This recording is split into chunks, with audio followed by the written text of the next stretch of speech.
What is up, guys? I am the one and only Eagle Double T, and in this video, I'm going to be comparing the Sega Dreamcast to the Nintendo Wii U. Now, I thought this would be a good comparison because both of these consoles were kind of the underdogs in their generation, so without further ado, let's begin. Round 1, Controller. Now, both of these controllers are extremely interesting and unique in their own ways, so let's take a look at the Dreamcast controller first. It has a similar shape to the Sega Saturn 3D control pad, which was released later in the Sega Saturn's life. It has two triggers on the back, which are remarkably similar to Xbox triggers. Very nice. Has the A, B, X, and Y buttons on the front, which are very nice. They're nice and big and easy to press. Has a start button in the middle. A D-pad, which I actually like the D-pad. A lot of people don't. I find it very good for 3D games, and the joystick is definitely this controller's biggest downfall. It's just a really, really poor joystick. Now, the neatest feature about this controller is the VMUs, or Virtual Memory Units, if I can get it out. Now, this allowed you to play mini games. On this, you could put two of them together and swap data, and it also acted as a memory card, so it was just really cool. Not only that, but you could also put two of them in your controller, or a regular memory card. Just slid right in the back there. Very interesting concept. Now with the Wii U Gamepad, this is pretty much completely unique to the Wii U. There's no other controller like it out there. It pretty much has the layout of a regular controller. It has two very nice joysticks, the A, B, X, and Y buttons, a very nice classic Nintendo D-pad, a home button down below, battery indicator. You could use this as a TV remote, which was a cool feature, and then there's the power button to power down the console. This was rechargeable and has an 8-hour battery life. Has triggers and bumpers on the back, a motion sensor on the front, headphone jack, plug-in to charge it, and then a volume control.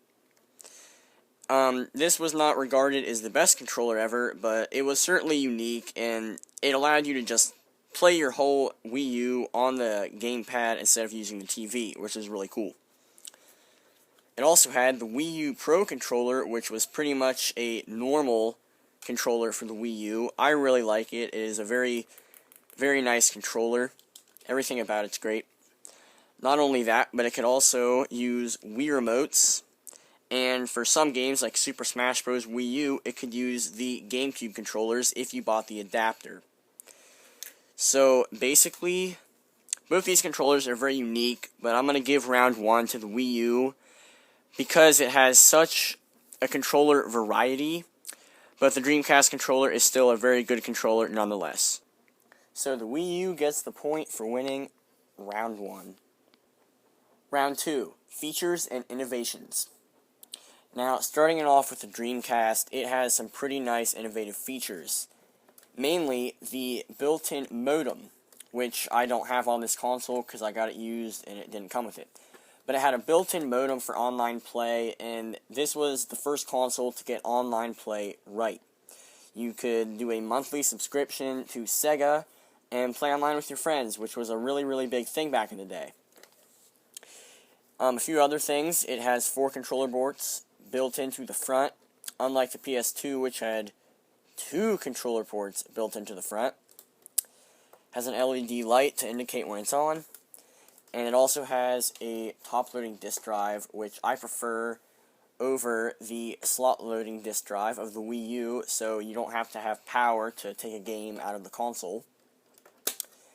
Moving on to the Wii U, it doesn't really have any innovations unless you count the Wii U Gamepad.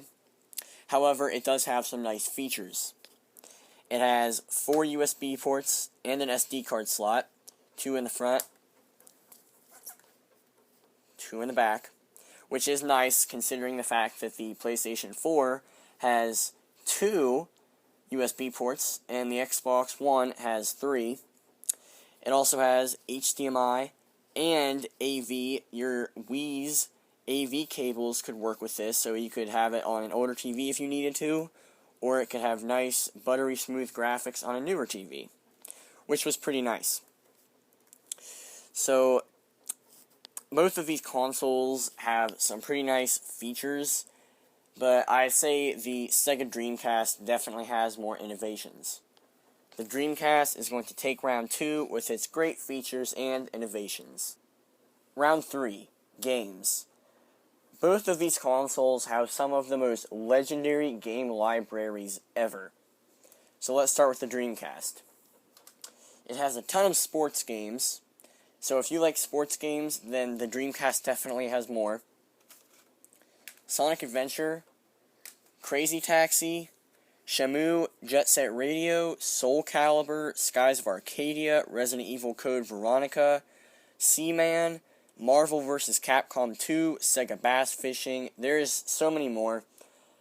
Great game library for the Dreamcast. But also for the Wii U. With Super Mario 3D World, Mario Kart 8, one of the best racing games ever, New Super Mario Bros. U, Super Mario Maker, Super Smash Bros. For Wii U, Legend of Zelda Breath of the Wild, Splatoon, Legend of Zelda Wind Waker HD, Star Fox Zero, Zombie U, Xenoblade Chronicles, Pikmin 3. There's just so many games for both of these consoles, and it's an extremely tough category to choose from.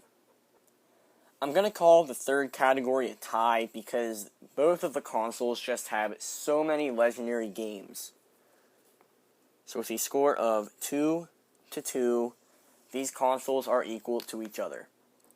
If you enjoyed this video, please leave a like, subscribe for more content, and comment which console you prefer.